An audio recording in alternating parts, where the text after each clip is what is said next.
Eu fingi ser gay pra minha mãe dormir comigo. Nesse relato nós somos um macho. Eu sei que muita gente vai me julgar, mas eu preciso contar minha história. Eu sou filho de pais conservadores, né? O meu pai e a minha mãe, eles sempre foram da igreja. Meu pai é pastor, a minha mãe é pastora. E eu cresci nesse meio, e aí eu fui percebendo o fanatismo que a minha mãe e o meu pai tinham em relação à igreja. Só que eu não tinha esse chamado pra igreja, mas eu não tinha escolha quando eu era novo. Basicamente, eu tive que seguir na igreja. Quando eu tinha mais ou menos os meus 13 anos, eu comecei a perceber que a minha mãe, ela fazia tudo em pró da igreja. E a minha mãe, ela era uma mulher muito, muito bonita. Ela chamava atenção onde ela ia, né? Independente de como ela estivesse vestida. E aí, quando eu tinha os meus 13 anos, eu estudava em outra cidade. Porque na cidade onde eu morava não tinha escola. Então a gente tinha que ir pra outra cidade pra poder estudar. Aquela cidade que o ônibus passava, pegava todo mundo, levava, depois o ônibus voltava. Então, e todas as vezes que a minha mãe ia na escola, ela chamava muita atenção. E aí os meus coleguinhas, tantos que foram na minha casa, que viram a minha mãe na escola, começaram a falar o quão bonita a minha mãe é.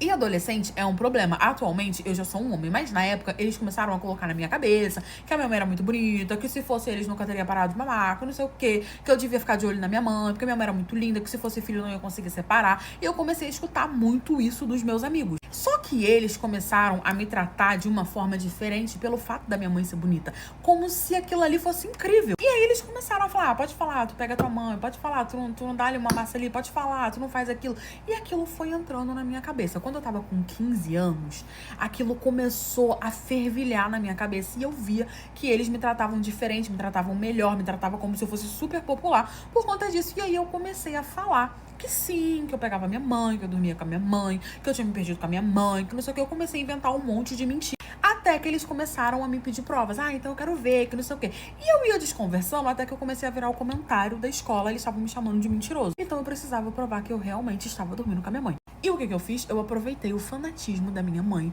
pra poder dormir com ela e conseguir provar pros meus amigos que eu realmente tinha um caso com a minha mãe. Só que isso deu um problema muito grande, que eu não contava com esse problema, e até da cidade a gente teve que ser muito... Curte, comenta pra parte 2 pra poder ajudar a blogueira.